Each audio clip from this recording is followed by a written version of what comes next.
죄송합니다. 장소를 옮기다 보니까 셋업이 좀 틀려졌습니다. 또 인터넷도 안 돼서 송출은 안 되고요. 녹화해서 보내드리도록 하겠습니다. 오늘 함께 살펴보실 말씀 마태복음 17장 1절부터 13절까지 말씀입니다. 마태복음 17장 1절부터 13절까지 말씀입니다. 오늘 말씀은 그 유명한 예수님의 이 변화산상 이야기입니다. 함께 한 목소리로 읽도록 하겠습니다. 마태복음 17장 1절부터 읽도록 하겠습니다. 엿새 후에 예수께서 베드로와 야고보와 그 형제 요한을 데리시고 따로 높은 산에 올라가셨더니 그들 앞에서 변형되사 그 얼굴이 해같이 빛나며 옷이 빛과 같이 휘어졌더라.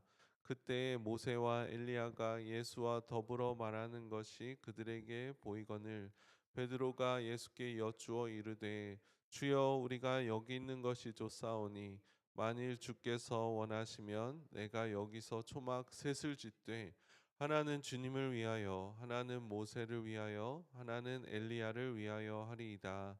말할 때에 호련히 빛난 구름이 그들을 덮으며 구름 속에서 소리가 나서 이르시되 이는 내 사랑하는 아들이요 내 기뻐하는 자니 너희는 그의 말을 들으라 하시는지라.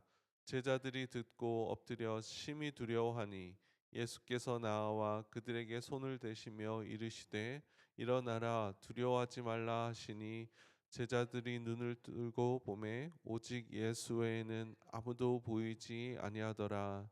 그들이 산에서 내려올 때에 예수께서 명하여 이르시되 인자가 죽은 자 가운데서 살아나는 전에는 본 것을 아무에게도 이르지 말라 하시니 제자들이 물어 이르시되 그러면 어찌하여 서기관들이 엘리야가 먼저 와야 하리까 하나이까. 예수께서 대답하여 이르시되 엘리야가 과연 먼저 와서 모든 일을 회복하리라. 내가 너희에게 말하노니 엘리야가 이미 왔으되 사람들이 알지 못하고 임의로 대우하였도다. 인자도 이와 같이 그들에게 고난을 받으리라 하시니 그제서야 제자들이 예수께서 말씀하신 것이 세례 요한인 줄을 깨달으니라. 아멘. 아멘. 오늘 말씀 예수님께서 높은 산, 헐몬산이라고 추측을 하는데요. 그곳에서 자신의 변형되신 모습을 보여주시는 사건입니다. 일이 있기 전까지 주말에 저희가 말씀 묵상하였는데요. 예수님께서는 사람들의 예수님에 대한 그 평가를 물으시고 그럼 너희는 내가 누구라고 생각하느냐? 베드로가 주는 그리스도시요 살아계신 하나님의 아들이시니이다라는 고백을 받으셨습니다. 주님께서 그 고백을 기뻐하셨고요. 베드로에게 천국의 열쇠를 주시며 내가 교회를 너의 고백 위에 세우리라 이렇게 그런 큰 복을 허락하셨죠. 그리고 나서부터 이제부터 예수님께서 본격적으로 자신이 핍박받으시고 십자가를 지실 것을 말씀하시기 시작합니다. 저희가 이제 사순절을 지났는데요. 이제 예수님의 그 고난의 여정이 시작되는 것이죠. 그런데 그렇게 예수님을 하나님의 아들이시라고 고백했던 베드로가 예수님과 항변하였다고 기록하고요. 원어나 영어로 보면 예수님 책망 꾸짖었다고 기록을 해요. 우리도 그럴 수 있는 것 같아요. 하나님 어떻게 이렇게 하실 수 있으십니까? 우리가 예수님을 우리의 주님이라고 고백하지만 상황이, 환경이, 계획이 우리 뜻대로 되지 않으면 우리가 예수님을 꾸짖고 예수님 도대체 무엇을 하고 계십니까? 이렇게 할 수 있다는 거예요. 그때 예수님께서 베드로에게 사단아 물러가라. Get behind me, Satan 이렇게 말씀하신 것이죠. 저의 정과 저의 뜻과 인간적인 그런 생각으로 하나님의 일을 막으면 안 된다는 것이죠. 그러한 일이 있은 후에 엿새 후에 예수님께서 베드로, 야고보, 그의 형제 요한, 예수님의 12 제자 중에서 특별히 예수님 가깝게 따르던 그 세 명을 데리시고 예수님께서 변화산상에 올라가셨습니다.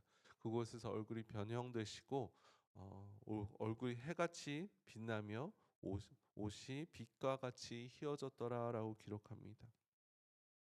이것이 예수님의 본래 모습이라고 저희가 확정할 수는 없어요. 하지만 주님께서 평소와 같지 않은 그런 모습으로 해같이 얼굴이 빛나시며 옷이 휘어졌다는 것이죠. 모세와 그리고 또한 모세와 엘리야가 예수님과 더불어 말을 하였다고 기록합니다.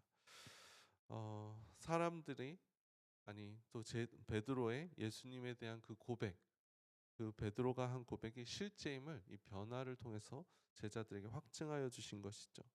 성도 여러분, 우리가 믿는 예수님은요 너무나 좋으신 분이세요. 인자하시고 그러한 찬양도 있어요. 주는 나의 좋은 친구, 그런 찬양도 있는데 주님은 좋으신 친구시고 인자의 모습으로 오셨지만 우리 주님의 본래의 모습은 거룩하신 하나님이시라는 것입니다. 사람들의 형상으로 오셨지만 그분의 실체는요 거룩하신 하나님의 아들이시고, 비록 연약한 모습, 어린 양의 모습으로 오시고 저 도살장에 끌려가는 양처럼, 소처럼 이렇게 죽임을 당하셨지만 다시 오실 예수님께서는요 영광의 모습으로 흰 말을 타시고, 그때 오시는 예수님 유다의 사자세요. 거룩하신 하나님이시라는 거예요. 그 하나님이, 그 하나님의 아들이 우리가 믿는 예수 그리스도이시라는 것입니다. 저희가 예수님을 너무나 인간적으로, 세속적으로 그렇죠? 생각하고 평가하고, 그 예수님을 친구처럼 내가 들을 수도 있고 안 들을 수도 있는 그런 존재로 여긴다는 것이죠. 상담과 위로자 정도로 생각한다는 거예요. 그런데 아니라는 거예요. 예수님의 실체는 이 땅을 심판하실 거룩하신 하나님이시라는 것입니다. 그 예수님 옆에 많은 선지자, 위대한 인물들이 있잖아요, 성경상에. 그런데 왜 하필이면 모세와 엘리야였을까? 모세는 율법을 대표하고요, 엘리야는 선지자를 대표합니다.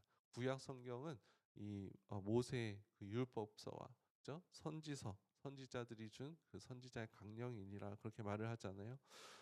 성경에서, 구약에서 가장 위대한 인물들이 예수님과 함께하고 예수님을 증거하고 예수님을 확증했다는 거예요.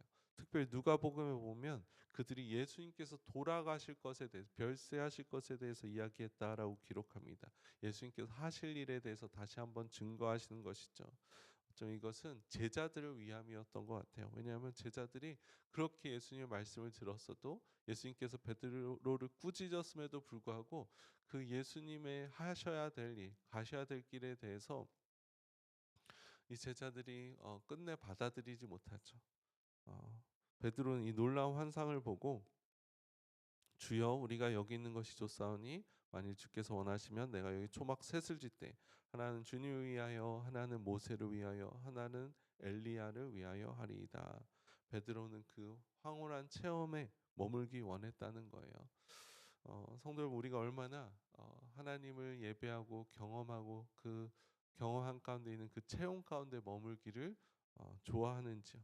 예배의 영광과 체험과 과거의 기억들에 머물기 원한다는 것입니다.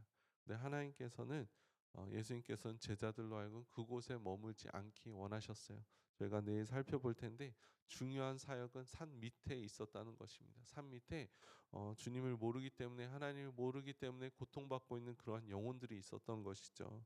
성도 여러분, 우리가 있어야 될 것은요 산 밑이라는 거예요. 물론 우리는 주님을 경험한, 날마다 대면하는 이 산상의 체험이 중요합니다. 그런데 여기서만 안주할 수 없다는 거예요. 주님을 경험하였다면 우리는 세상 속에 들어가서 영혼들을 주님께 이끌고 구원하는 일에 쓰임 받아야 될 줄 믿습니다.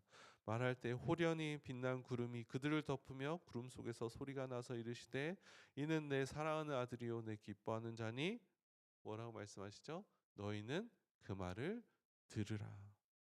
제자들이 듣고 엎드려 심히 두려웠다고 기록합니다. 하나님의 음성이 들리면서요 예수님이 하나님의 아들이심을 확증해 주셨고요, 나 기뻐하는 자라고 말씀하시고요, 너희는 그의 말을 들으라는 거예요.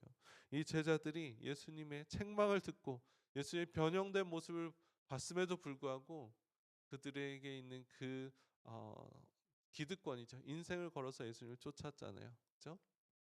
그것을 놓치기가 싫은 거예요. 이것이 우리의 인간의 죄성이라는 것입니다. 심지어 하나님께서 이렇게 말씀해 주셨음에도 불구하고 어떡하죠? 제자들은 예수님의 뜻을 알지 못하고 마지막 순간 예수님을 떠났다는 거예요. 주일날 말씀드린 대로 우리의 고집을 꺾는 게 그렇게 힘들다는 것이죠.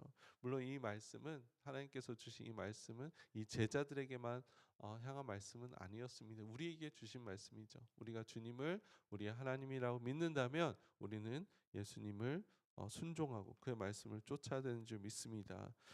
예수께서 그들에게 손을 대시고 이르시되 일어나라 두려워하지 말라 하시니 제자들이 눈을 들고 보매 오직 예수 외에는 아무것도 보이지 아니하더라.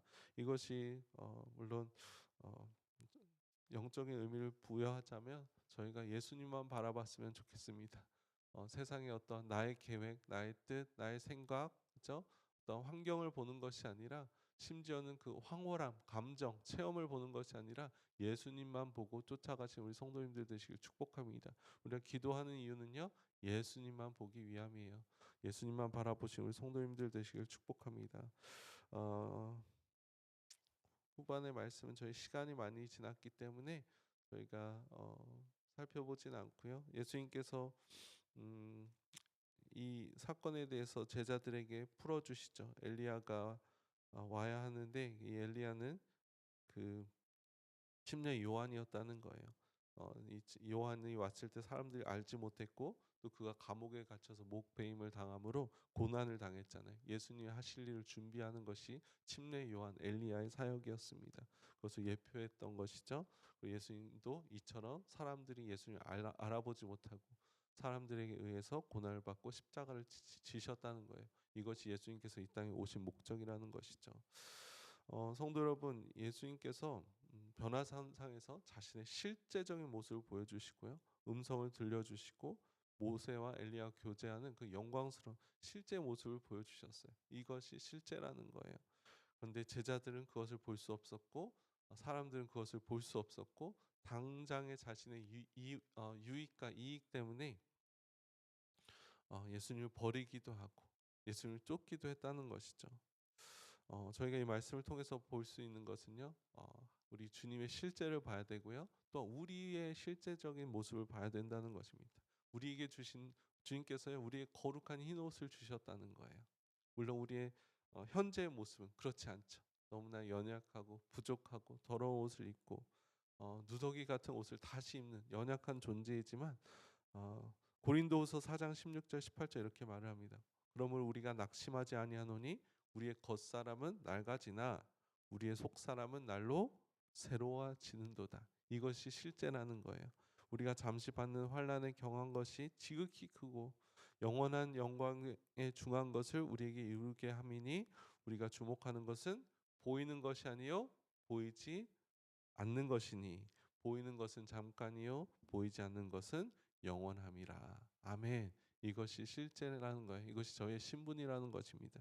주님께서 우리를 영광스러운 그 부르심을 허락하여 주시고 우리를 그 부르시는 날에 정말 새로운 모습으로 변화시키시고 새 옷을 영원히 더러지지 않는 그 새 옷을 허락해 주실 것입니다. 이것을 기억하고요.